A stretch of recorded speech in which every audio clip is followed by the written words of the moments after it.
You've probably heard it a million times, right? The numbers don't lie. But what if they do? What if sometimes the most straightforward data is actually, you know, tricking you? Today, we're going to pull back the curtain on this data illusion and see just how easily numbers can lead us down the wrong path. So, let's dive right in with a real-life medical mystery. This is a classic case, and trust me, it reveals something incredibly counterintuitive, kind of mind-bending really, about the world of statistics. Okay, I want you to imagine you're a doctor. You've got two different treatments for kidney stones. We'll call them treatment A and treatment B. You have the overall results from 700 real cases sitting right in front of you. Your job is simple. Pick the better one. At first glance, this seems like a no-brainer, doesn't it? Treatment B has an 83% success rate, a full 5 percentage points higher than treatment A's 78%. So you choose treatment B, right? Of course. It looks like a clear winner. Case closed. Or is it? Well, hold on a second. Not so fast. The full story isn't right there in that one big summary number.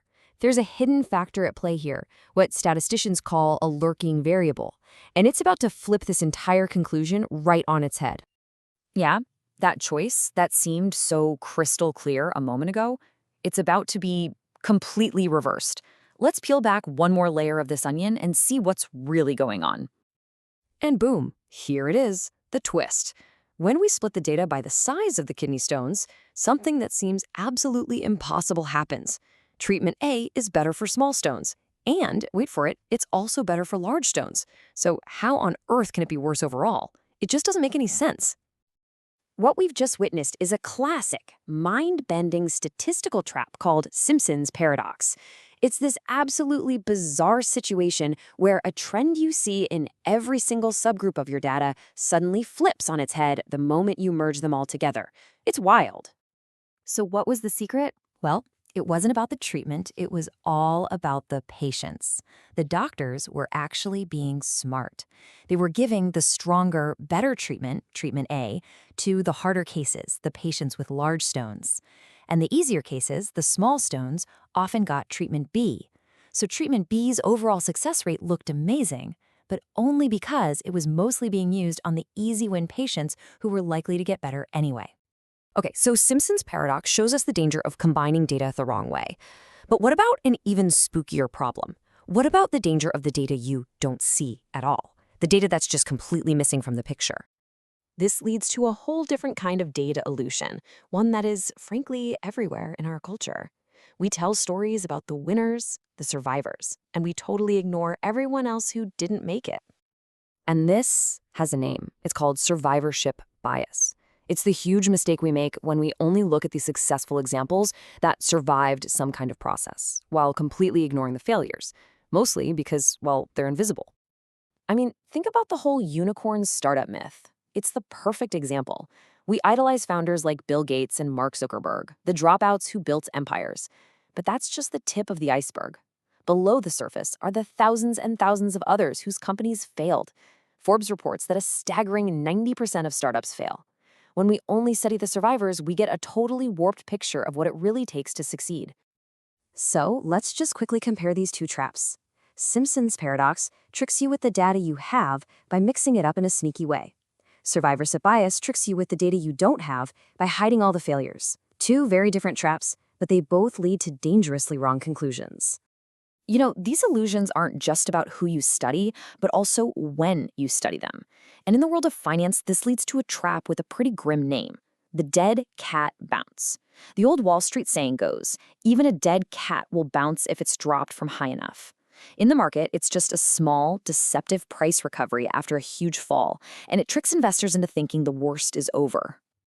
So how do you spot one? Well, it usually follows a massive, sharp price drop. The little recovery that happens often occurs on really low trading volume, and most importantly, nothing has actually changed for the better with the company's fundamentals. It's just a ghost of a recovery before the price continues its downward trend. So, we've seen how combining data can lie, and how missing data can lie. But what about the most common statistical tool of all, the simple average? It turns out, it can be just as deceptive. And this brings us to a critical question. If all these common ways of looking at numbers are so flawed, how can we actually make smart predictions and good decisions when the future is so darn uncertain?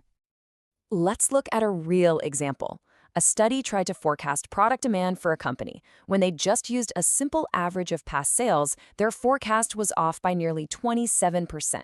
For business, that is a huge error that could lead to massive waste or just not having enough stock for your customers. See, the problem with a single average is that it ignores all the randomness and uncertainty of the real world. It gives you this false sense of precision. We need a better way, a method that actually embraces uncertainty instead of ignoring it. And that solution is a powerful technique called a Monte Carlo simulation. Now, that might sound complicated, but the idea is actually pretty simple. Think about forecasting a hurricane. They don't just predict one exact spot it will land. They run thousands of possible storm paths to create that cone of uncertainty. That's basically what this does.